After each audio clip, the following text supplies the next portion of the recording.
الله وبركاته.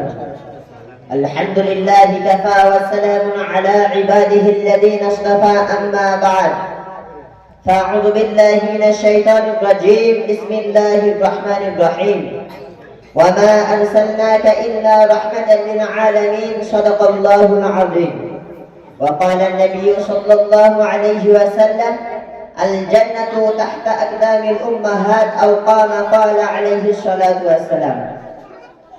সর্বপ্রথম সর্বপ্রকার প্রশংসা জ্ঞাপন করে সেই আরশে আজিমে যিনি বিশ্ব ব্রহ্মাণ্ডের অদ্বিতীয় নিয়ন্তা, আকাশ পাতাল চন্দ্র সূর্য নক্ষত্র যার অদৃশ্য ইঙ্গিতে আপন দায়িত্ব পালনে নিমগ্ন, তার শানে বলে আরশের ওজন যত লেখানির কালি যত, হে মহান তোমার শত ধন্যবাদ। পরের পর্যায়ে নিখিল বিশ্বের অনুপম আদর্শ নূর নবী পূর্ণের ছবি নবীকুলের শিরোমণি উভয় জগতের কাণ্ডেন হুজুরে আকরাম সাল্লাল্লাহু আলাইহি ওয়াসাল্লামের শানে বলি, তুমি চন্দ্রের চেয়ে সুন্দর, পুষ্পের চেয়ে মনোহর, তুমি ঝর্ণার চেয়ে নির্মল, লও সালাম আজিবারে বার সাল্লাল্লাহু আলাইহি ওয়াসাল্লাম। অতঃপর আজকে এই সুসজ্জিত অনুষ্ঠানের মহামান্য সভাপতি সাহেব ও দূর দূরান্ত থেকে আগত অতিথিবৃন্দ ও মাইকের আওয়াজ শ্রবণকারী শ্রোতা মণ্ডলী, সকলের প্রতি রইল শ্রেণীগত শ্রদ্ধা, বুক ভরা ভালোবাসা ও প্রাণ ভরা শুভকামনা জানিয়ে মানবতার কল্যাণে মহানবী সাল্লাল্লাহু আলাইহি ওয়াসাল্লাম সম্পর্কে নাতি দীর্ঘ আলোকপাত করার প্রয়াস রাখছি। আল্লাহ সর্বোত্তম সাহায্যকারী। সেই সম্পর্কে বলতে গেলে আমার সর্বপ্রথমে মনে পড়ে যায় সেই যুগের কথা, যে যুগে মানুষের ভিতরে মনুষ্যত্ব বলে কোনো জিনিস ছিল না। মানুষ ছিল শান্তিহারা, অধিকারহারা, নির্মমভাবে অত্যাচারিত, নিপীড়িত।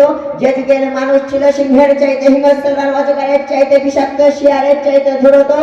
ঠিক তেমনই একটা সময় আল্লাহ পাক রব্বুল আলামিন 570 খ্রিস্টাব্দে 12 রবিউল আউয়াল সোমবার সুবহে সাদিকে মা আমিনার করে আব্দুল্লাহর ঘরে প্রেরণ করে পাঠিয়ে দিলেন আখিরি জামানার নবী সাইয়্যিদুল মুরসালিন রাহমাতুল লিল আলামিনকে। এই আগমনটি মূলত তার আগমনটি ছিল এই গোটা বিশ্বের জন্য কেবলমাত্র শুধুমাত্র রহমত। এই সম্পর্কে আল্লাহ পাক রব্বুল আলামিন পবিত্র কালামুল্লাহ শরীফের ভিতরে বলেন, ওয়ামা আরসালনাকা ইল্লা রাহমাতাল লিল আলামিন, আমি তোমাকে পৃথিবীর জমিনে প্রেরণ করেছি কেবলমাত্র রহমত রূপে। প্রিয় শ্রোতা মণ্ডলী, এবার আলোচনা করা যাক বিশ্ব নবী সাল্লাল্লাহু আলাইহি ওয়াসাল্লাম দুনিয়ার জমিনে ভূমিষ্ঠ হওয়ার পরে কি কি মুক্তি সাধিত করেছে। সর্বপ্রথম ধর্মীয় মুক্তি। পঞ্চম ও ষষ্ঠ শতাব্দীতে যে সময় বিশ্ব জগৎ চরম পর্যায়ে উপনীত হয়েছিল, এক কথায় প্রতিটি জাতি গোত্রের ভিতরে মারামারি, কাটাকাটি, রক্তারক্তি, খুনাখুনি ও ধ্বংসের কাজ চলছিল, ঠিক সেই রকম একটা সময় আল্লাহ রাব্বুল আলামিনের রাসূল মুহাম্মদ সাল্লাল্লাহু আলাইহি ওয়াসাল্লাম এই দুনিয়ার জমিনে এমন একটা সভ্যতার সঙ্গে স্থাপন করেছিলেন যা ছিল তাওহীদ ও রিসালাতের নীতি দিয়ে গঠিত।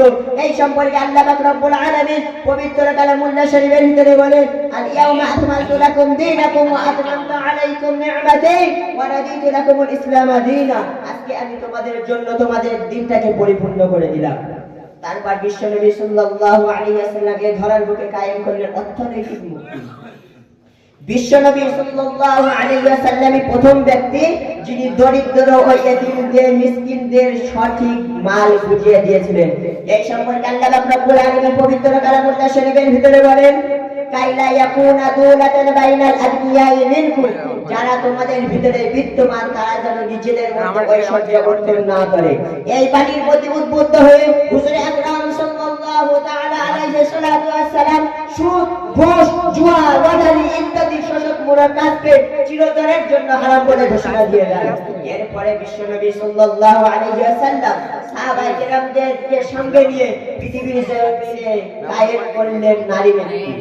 বিশ্বনবী সাল্লাল্লাহু আলাইহি ওয়াসাল্লামের আগমনের যুগ, যে যুগটার নাম দেওয়া হয়েছিল জাহিলিয়াতের যুগ, যে যুগে নারী জাতির কোনো প্রকার সম্মান ছিল না, নারী জাতির অবস্থা ছিল খুবই শোচনীয়। নারী জাতিকে এমন একটা অহংকারের ভিতরে ফেলে রাখা হয়েছিল যেখান থেকে উঠে নিজেদের পায়ে দাঁড়ানো কোনো প্রকার সম্ভবপর ছিল না। বিশ্বনবী সাল্লাল্লাহু আলাইহি ওয়াসাল্লাম নারী জাতিকে সেখান থেকে তুলে দিয়েছে অনেক ঊর্ধ্বে, দিয়েছে তুলনাহীন মর্যাদা, দিয়েছে তাদের ন্যায্য অধিকার। নিজের পাক জবানে ঘোষণা করেন, আল জান্নাতু তাহতা আকদামিল উম্মাহাত, প্রত্যেকটি সন্তানের জান্নাত তার মায়ের পায়ের নিচে। এবং পিতামাতার সম্মানের ক্ষেত্রে বলেন, তিনবার মায়ের নাম ঘোষণা করেছেন, আবার একবার বাবার নাম। তারপরে দুনিয়ার জমিনে কায়েম করলেন শিক্ষামুক্ত পরিবেশ। সুশিক্ষা হলো সমাজ বিনির্মাণের একটা হাতিয়ার। এই কারণে আল্লাহ পাক রব্বুল আলামিন পবিত্র কালামুল্লাহ শরীফের ভিতরে বলেন, হাল ইয়াস্তাবিল্লাযিনা ইয়ালামুন ওয়াল্লাযিনা লা ইয়ালামুন, তোমাদের ভিতরে যারা জ্ঞানী আর যারা মূর্খ তারা কি কখনো সমকক্ষ হতে পারে? এই জন্য বিশ্বনবী সাল্লাল্লাহু আলাইহি ওয়াসাল্লাম তিনি আল্লাহ পাক রব্বুল আলামিনের কাছে দোয়া করতেন, বলতেন, ইয়া রাব্বাল আলামিন, আপনি আমাদেরকে সেই শিক্ষাটা দেবেন যে শিক্ষা আমাদের উপকারে আসে, আপনি আমাদের সেই শিক্ষাটা দেবেন না যে শিক্ষাটা আমাদের উপকারে আসে না। এই জন্য তো বলা হয়ে থাকে, যে সমস্ত পিতামাতা তার সন্তানকে সুশিক্ষা ব্যতীত যদি গোটা বিশ্বের জমিনটাকেও দিয়ে দেয়, তাহলে সেই পিতামাতা তার সন্তানকে ভালো কিছু দিতে পারলো না। এই কারণে বিশ্বনবী সাল্লাল্লাহু আলাইহি ওয়াসাল্লাম পাক জামানে বলেন, তালাবুল ইলমি ফারিদাতুন আলা কুল্লি মুসলিমিন, প্রত্যেকটি মুসলমান নরনারীর প্রতি ইলম অর্জন করা ফরজ। এই কারণেই তো বলা হয়ে থাকে, শিক্ষা করো মানব জাতি, শিক্ষা ছাড়া নাইকো গতি। শিক্ষা করো মানব জাতি, শিক্ষা ছাড়া নাইকো গতি। শিক্ষা পারে আনতে তোমার উভয় জগতের উন্নতি। আলোকবিহীন চেরাগ যেমন নাইকতার কোনো জ্যোতি, শিক্ষাবিহীন মানব তেমন নাইকতার কোনো গতি। এক কথায় বর্তমান বিশ্বের জমিনে যত প্রকার সমস্যা রয়েছে, তাই সেটা হোক না কেন রাষ্ট্রনীতি, পররাষ্ট্রনীতি, অর্থনীতি, নারীবাদী, বিপদাদি, যত প্রকার সমস্যা রয়েছে, সেই সমস্ত সমস্যাগুলোকে যদি আমরা হুজুর আকরাম সাল্লাল্লাহু তাআলা আলাইহি সাল্লামের আদর্শে বাস্তবায়ন করতে পারি, তার সমস্ত সমস্যার সমাধান হবে ইনশাআল্লাহ। এই জন্য বিশ্বের বড় বড় বৈজ্ঞানিক পণ্ডিতগণ এক বাক্যে স্বীকার করেছে, the Islam is complete course of life, ইসলাম পূর্ণাঙ্গ শাশ্বত জীবন বিধান।